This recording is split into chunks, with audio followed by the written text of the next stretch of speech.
Olá pessoas, tudo bom? Vamos finalizar agora o Repensando Disciplina. Hoje eu vou abordar alguns aspectos não mencionados nos episódios anteriores, mas que são extremamente importantes, que vão te ajudar bastante a lidar com as questões disciplinares com a sua criança, com o seu filho.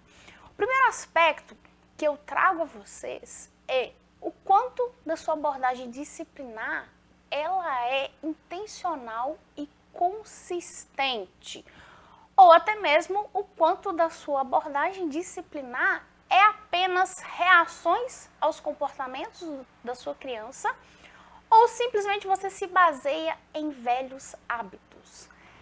O fato é extremamente natural todo pai, toda mãe, basear em velhos hábitos. E eu vou te explicar o porquê. Antes mesmo da sua criança nascer, no período da gestação, você está ali imaginando como que vai ser o seu bebê, o seu filho ou sua filha. Você está ali idealizando o sexo, se vai ser menino, se vai ser menina. Você está ali idealizando os nomes, você está ali organizando o quarto para receber a sua criança. Você está comprando os móveis, você está juntando as roupinhas, comprando, ganhando os brinquedos. Você está pensando na casa se é necessário fazer alguma adaptação ou não. Então, nesse primeiro momento, você já começa a trazer muito mais de si para a sua relação com o seu filho, com a sua criança que está para nascer. A partir do momento que o seu bebê nasce, você já pensa em ser o melhor pai ou a melhor mãe para a sua criança.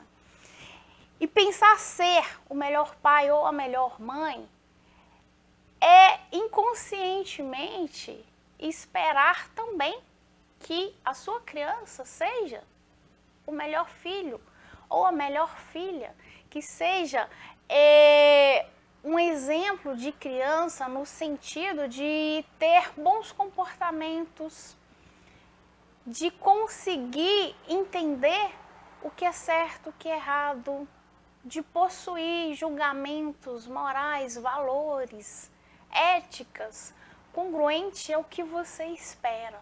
Ou seja, inconscientemente, você já faz uma idealização do filho que você gostaria de ter. Baseado em quê? Baseado em seus desejos, novamente. Quando a criança, na verdade, quando o seu filho ele ainda é um bebezinho, o bebê ele se comporta basicamente de uma forma. Chora, e muito. Esse choro, inicialmente, para os pais, representa desespero, angústia, ansiedade, inquietação, insegurança. E para o bebê, esse choro ele representa duas coisas. As necessidades básicas dele, fome, calor, frio, sensação de bem-estar ou mal-estar, se a criança ela está suja ou não, se ela está incomodada com alguma coisa, então ela vai chorar para identificar e mostrar alguma dessas questões para os pais. E a outra função do choro, ela vem com o acalento. O bebê, ele até o seu quarto, sexto mês, ele tem o entendimento que ele e a mãe é um só. Ele não consegue perceber ainda, ter essa noção da realidade de que ele é um e a mãe é outro. Então, quando ele chora, ele quer o acalento da mãe, ele quer o acalento do pai. Quando ele chora, ele demonstra que ele está completamente inseguro, que ele é frágil e ele precisa de ter o pai e a mãe por perto. Então esse choro, quando eu falo que inicialmente ele vai ser um choro que vai representar os pais, inseguranças, incertezas, angústia, medo, ansiedade. Nesse sentido, os pais eles vão recorrer a essa tendência de voltar à sua própria experiência para poder saber como lidar com o choro, os diversos choros do seu bebê. Então, desde o período da gestação até o nascimento e o momento que seu filho ele ainda é um bebê, é extremamente natural você, mãe, você, pai, recorrer a si, a sua história de vida, recorrer àquilo que você acha certo ou errado, ao seu julgamento, para você lidar com a sua criança, com o seu filho ou com sua filha. Isso é extremamente natural, mas é exatamente o ponto que eu quero chegar. Vamos pensar num exemplo, moradores de rua. Moradores que vivem na rua, a gente entende que pela situação, que pela circunstância, é extremamente natural a pessoa, ela passa fome e ela sentir frio. Mas por ser natural, isso não te permite ajudar de alguma forma? Isso não te permite fazer uma ação contrária da naturalidade da situação, da circunstância? Ou simplesmente por ser natural, você entende que faz parte de um processo natural, faz parte da naturalidade do morador de rua sentir frio, estar com fome, por isso eu vou deixar ele sentir frio, ele estar com fome, eu não vou ajudar de nenhuma forma? Ou seja, por ser natural, todo pai e toda mãe recorrer à sua história de vida, ao que viveu e aos seus julgamentos, isso significa que você simplesmente não vai fazer nada contra a essa naturalidade? Ou você vai começar a repensar sobre isso e entender que você pode interromper esse processo natural e agir de uma forma bem mais intencional e consistente com o seu filho? Um outro aspecto que eu quero trazer é sobre a consistência. No segundo vídeo eu falo que a escola ela é muito mais consistente do que pai e mãe. E eu quero trazer para vocês a importância dessa consistência. Por que é necessário você se manter consistente na forma de agir com o seu filho? Eu não estou dizendo de rigor e nem de autoritarismo. Eu estou dizendo em você se manter na mesma linha de ação, na mesma abordagem disciplinar com a sua criança do início ao fim. E não hoje eu ajo de uma forma intencional e consistente, mas amanhã eu vou agir muito mais pela naturalidade. Na verdade, a naturalidade, ela tende a fazer muito mais parte no seu dia a dia, porque é um processo natural, é onde você já vai estar enraizado. Agir de forma intencional e consistente requer muito mais de você se perceber, de você se esforçar. Então, quando eu falo da consistência, é nesse sentido, no sentido de abordagem, a forma como você lida com sua criança. A escola, ela mantém essa consistência, ela mantém padronizado as ações de comportamento, ela mantém uma intenção direta ao lidar com a sua criança. Muito diferente do que em alguns casos acontece no dia a dia na relação de pais e filhos. E a consistência, ela é fundamental, sabe por quê? Porque quando seu filho nasce, quando ele é um bebê, ele vive basicamente um caos interno. Ele é somente sensações, emoções, desejos e vontade. Nada além disso. Você, mãe, você, pai, você vai apresentar ao seu filho o mundo através do seu agir, através do seu olhar. O seu filho, ele vai entender que muito além do que existe internamente dentro dele, sensações, emoções, desejos e vontade, existem uma gama de ações de comportamentos que são classificados como certo e errado, permitido ou não. Existem diversas situações que ele vai viver, locais, relações com as pessoas, e isso também requer você entender como eu devo me relacionar com um, com outro, circunstâncias, consequências. E você precisa repassar tudo isso para sua criança. Ou seja, se você não é consistente diante desse caos interno que inicialmente a sua criança é, vai ser muito mais difícil você conseguir trazer essa ordem diante dos desejos, das vontades, das emoções e das sensações do seu filho.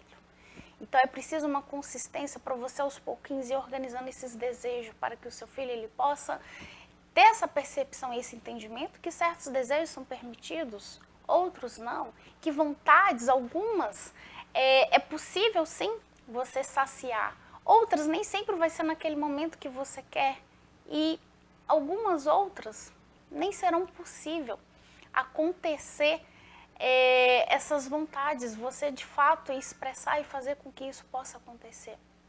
A consistência ela é extremamente importante para você ir se organizando nesse sentido, de apresentar ao mundo ao seu filho de forma que ele se organize internamente e não seja mais esse caos interno que ele é e que muitas vezes ele vai apresentar e manifestar enquanto é criança. Um outro aspecto que eu trago é a questão do comportamento a longo prazo. Quando eu falo que lidar com a criança é muito mais você pensar em comportamentos que serão feitos hoje, que vão de alguma forma ajudar, impulsionar o meu filho no amanhã. E aqui eu quero trazer um novo conceito. Eu quero dizer a vocês que quando seu filho nasce, não só o seu filho, todos nós, né? Quando nós nascemos, a parte do nosso cérebro que é mais desenvolvida é a parte do lado direito. Ou seja, é a parte responsável pelas nossas emoções.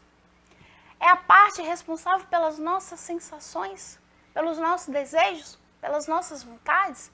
E aí sim, a gente consegue entender o porquê que a criança ela é muito mais desejos, emoções, vontades, e não razão, e não linguagem, verbalização, que isso diz respeito à parte esquerda do cérebro. E essa parte esquerda nossa do cérebro, ela se desenvolve até mais ou menos os nossos 24 anos. Aí sim vai ter um desenvolvimento completo, vai chegar à maturidade do funcionamento cerebral. Antes disso, é todo um processo de amadurecimento.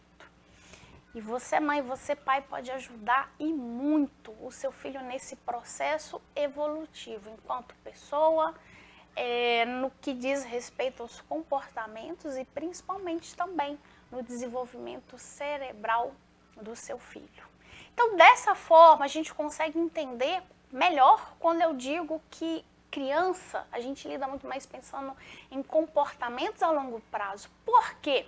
Porque hoje, quando você está ali diante de uma criança e você vai fazer toda uma explicação de uma situação e vai trazer conceitos para ela, possivelmente ela ainda não vai ter a maturidade cerebral, a capacidade neurológica de entender, de processar toda aquela informação e abstrair o conceito que você quer.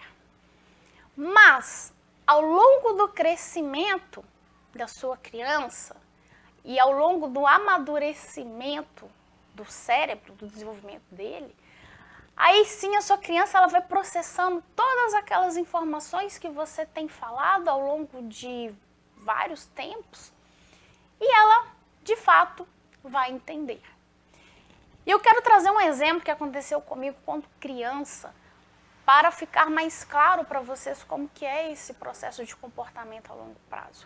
Eu, por ser menina, sempre tive uma relação muito mais próxima com minha mãe. Eu via que minha mãe sempre, de mês em mês, né, acontecia a menstruação, mas eu não tinha entendimento do que era menstruação. Eu devia ter uns 4, 5 anos, não me recordo bem. E muitas vezes minha mãe pediu para eu levar absorvente para ela, eu ia, pegava e até eu questionar para ela o que de fato estava acontecendo, que era uma cena muito recorrente, né? Era uma situação que eu vivia bastante e eu indaguei ela. A minha mãe simplesmente respondeu assim, olha, minha filha, isso é um dodói. Pronto, eu era uma criança de 4, 5 anos, eu não precisava entender sobre o processo todo da menstruação. E eu ficava, dodói pra cá, dodói pra lá. E eu me recordo que um belo dia meu pai ele me chamou para explicar o que acontece com a mulher que faz escoar aquele sangue, que eu chamava de dodói. O meu pai, ele pegou um papel, ele desenhou, ele fez o útero, os ovos, os ovários, me explicou da melhor forma. E vamos dizer assim que as 5 primeiras palavras eu peguei, eu processei. Mas passou delas, eu já não estava entendendo mais nada. E eu me recordo, diante do esforço do meu pai, eu até tentava entender, porque eu vi que ele estava empenhado em me explicar a situação. Mas eu não conseguia, eu tentava de todas as formas entender e não conseguia de jeito nenhum. Muita coisa que meu pai estava falando, meu cérebro ele simplesmente não processava. E aí no final meu pai entendeu, minha filha? Eu entendi, pai, mas não tinha entendido nada. Mas essa informação que meu pai me passou naquela época, por mais que eu não absorvesse 100%, ela ficou aqui, ó, gravada na minha mente, gravada no meu cérebro. E quando eu fui para a escola, quando eu comecei a estudar o corpo humano, que a professora foi explicar sobre a menstruação, aí sim, eu já tinha uma informação prévia. E essa informação prévia do meu pai me ajudou bastante a entender de fato o que ele quis me explicar anos atrás. E ali para mim, naquele momento, na escola, eu pensei assim, agora eu entendi o que meu pai quis dizer. Agora tudo faz sentido. E me favoreceu bastante. Talvez se meu pai não tivesse falado comigo, eu teria ainda assim dificuldade de entender tudo que a professora estava falando. Mas assim que ela começou a falar, eu resgatei a memória, a lembrança da conversa com meu pai e isso me ajudou bastante. Então, é dessa forma que acontece com a criança. Ela não tem capacidade de entender, de processar muitas coisas. Mas, à medida que você for falando, o cérebro dela vai estar absorvendo. E no momento que o cérebro estiver com a maturidade suficiente de processar, de abstrair, absorver essa informação, aí sim o seu filho ele vai criar o entendimento. Por isso, nós temos que ser bastante repetitivo sim com a criança. Não porque ela não está entendendo, mas é porque a gente vai minar de informação a cabecinha dela. E uma hora tudo vai fazer sentido para ela. Muitos pais se frustram porque eles esperam respostas de imediato. E se você é um desses pais, olha, você vai continuar sofrendo.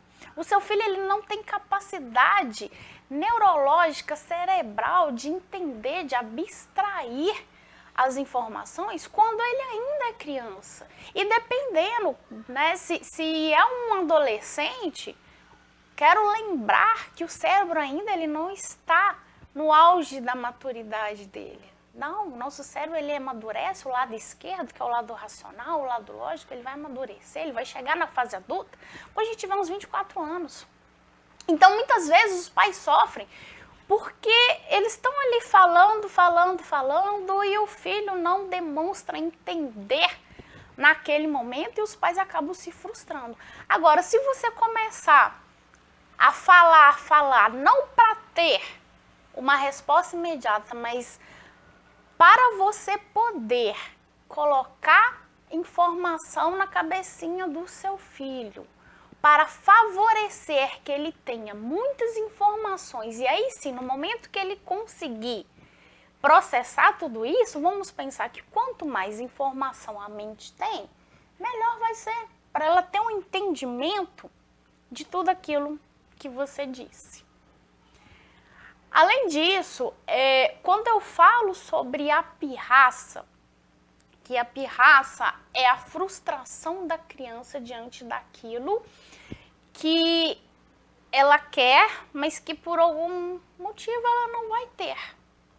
Ou seja, a criança ela é muito mais emoção, lado direito do cérebro desenvolvido. A criança, ela tem a dificuldade de lidar com a razão. E às vezes os pais estão ali diante de uma pirraça ou de uma crise exagerada de manifestação. Na verdade, quando a criança ela chora, e a gente nomeia aquilo como uma pirraça, esse momento é a manifestação da imaturidade do cérebro da sua criança. Quando a criança está chorando ali, você está vendo que ela tem essa imaturidade de entender, de compreender e de lidar com as próprias emoções. Então é um momento que, se você tenta trazer o lado racional, a sua criança ela tá ali, ó, chorando, esperneando, se debatendo no chão, rolando, ou batendo em você, ou jogando coisas, né, para fora, pegando e jogando. Ela tá ali naquele momento e você tenta racionalizar esse momento, vai ser completamente frustrante. Por alguns motivos. Primeiro, a criança está no momento de emoção. E quando a gente está no momento de emoção, automaticamente a gente se fecha para a razão. E isso não é só criança, não. Acontece com nós adultos. Pensa você em diversas situações que você viveu que suas emoções foram completamente intensas. De raiva, de mágoa, de tristeza. E pensa quantas vezes que funcionou alguém chegar para você e dizer assim, olha, fica com essa raiva toda não, tenta entender esse outro lado. E você tá ali no auge da raiva, no auge das suas emoções. Quantas vezes que foi eficiente alguém chegar para você e tentar racionalizar a situação? Acredito que nenhuma vez. Porque quando a gente está com raiva, a gente quer estar com raiva, a gente quer viver essa raiva. A gente precisa passar desse momento da emoção e aí sim, não é intensificar, é diminuir a intensidade dessas emoções, aí sim a gente vai estar aberto para o lado racional. E com a sua criança tem um outro agravante, que é a questão do cérebro, do lado esquerdo, que ainda não está muito desenvolvido. Então, dependendo do como você vai querer racionalizar a situação, o seu filho ele não vai ter esse entendimento de imediato. Isso é preciso ser construído. Várias repetições, vão lembrar lá, de minar com informação a mente da sua criança. Da mesma forma acontece com dizer não. Quando eu digo que crianças pequenas, mais novas, elas não têm a capacidade de entender ou não, isso é justificado pelo desenvolvimento do cérebro da sua criança. A parte racional, que é o lado esquerdo, ele está em processo de desenvolvimento.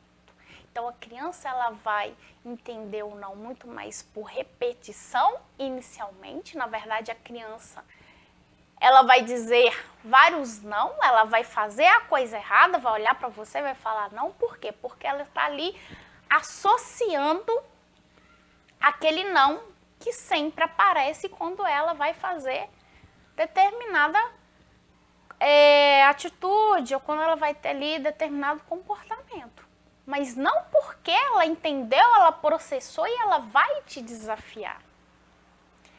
Então, da mesma forma, você deve o quê? Você deve inicialmente desviar o foco. Quando a sua criança ela é muito nova, a gente desvia o foco, porque não adianta você falar, não adianta você já começar a desgastar com a sua criança. Eu falo desgastar porque você vai ter a boa intenção de explicar, mas a sua criança ela não tem potencial para entender.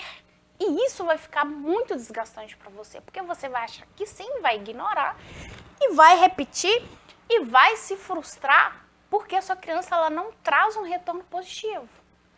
Mas, a partir do momento que você entende que existem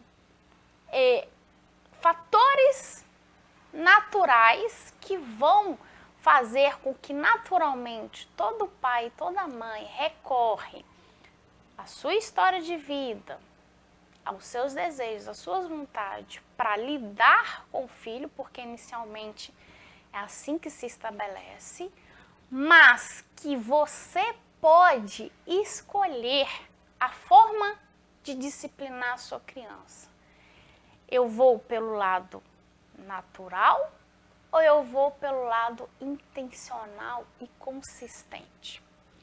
O natural, ele é um pouco complicado porque vai chegar um determinado momento que você vai recorrer às suas experiências do passado E o que foi positivo você vai fazer com o seu filho. Mas pode ser que para ele não seja positivo, não seja positivo. Pode ser que para ele, ainda assim, o comportamento da sua criança vai ser extremamente negativo. E aí você vai recorrer a várias formas de lidar com o seu filho, você vai recorrer a pessoas que você acredita, a informações, mas você esquece de perceber que a sua criança vai ser a melhor bússola, a sua criança vai ser o melhor direcionamento para você. Se você se abrir para poder perceber o que o seu filho te traz de resposta diante daquilo que você faz com ele, você vai ter um ganho muito melhor, porque nenhum filho é igual. Uma outra coisa, os tempos são outros. E o que eu vejo de pais desconsiderando isso de um modo muito grande. Os pais desconsideram que os tempos são outros. E aí, quando você traz coisas lá do passado que deram certo e você quer implementar na educação do seu filho, você esquece que lá no passado deu certo, mas as circunstâncias eram outras. E aí, se eu quero trazer para o momento presente, eu estou ignorando completamente toda uma evolução de tempo. Eu estou ignorando completamente que a sociedade mudou, que tem a modernidade que antes não tinha. Então, se você se mantém fechado para isso, vai dificultar bastante a sua relação com o seu filho. Você se mantém muito preso, você se mantém bastante alienado diante de coisas novas, diante de formas de lidar com o seu filho. Quando eu falo sobre o momento da pirraça, que é um momento que, se você for ali com razão, você não vai se conectar com o seu filho. Então é interessante, se o seu filho ele vive um momento que está predominando o cérebro do lado direito, que é o momento da emoção, da sensação, da vontade, do desejo, mas você vai pelo lado da razão, que é o lado que falta completamente para sua criança, você não se conecta a ele. O seu filho ele vai viver A, você vai chegar falando de B, e ele não tem também essa maturidade cerebral para logo sair de A e já se conectar a B. Vai ser um momento de interação que você vai ter com o seu filho que não vai ter resultado positivo nenhum. Você vai achar que o seu filho entendeu, ou você vai gostar, vai querer que ele entenda, mas ele não vai entender, você vai ficar frustrado, e essa frustração ela vai ser mais um peso que você sempre vai carregar ao lidar com a sua criança. Então, para isso, é extremamente necessário o quê? Conexão. É extremamente necessário você conectar emocionalmente com a sua criança. As suas emoções vão pensar também que seria basicamente o lado direito do seu cérebro conectar com o lado direito do cérebro da sua criança. E aí você acolhe as emoções da sua criança. Passado toda essa intensidade emocional, aí é um momento que você pode vir trazendo a razão, trazendo a lógica. Mas levando isso para o seu filho, novamente, não esperando que ele entenda tudo 100%, mas levando para o seu filho, para a sua criança, no intuito de ser mais informação para potencializar o desenvolvimento do lado esquerdo e potencializar o entendimento e o conhecimento do seu filho quando ele tiver a capacidade de processar, de abstrair e de entender todos os ensinamentos. Bom, eu fiz o Repensando a Disciplina como uma parte introdutória. Eu quis trazer para vocês, literalmente, o repensar sobre a forma como você lida com a sua criança, como você educa, como você disciplina. E dizer também que eu tenho um trabalho complementar a esse. É um workshop onde vocês vão entender que mesmo você sendo mãe, pai, possuindo seus defeitos, cometendo erros que são extremamente natural, defeito todo mundo tem, erros, por mais que nós buscamos, né, ter o máximo de conhecimento, a gente vai errar, e muito, e isso é natural. Mas que apesar dos seus defeitos, que apesar dos erros que vocês vão cometer por diversas vezes, ainda assim é possível vocês trabalharem para ser ótimos pais, para serem ótimas mães.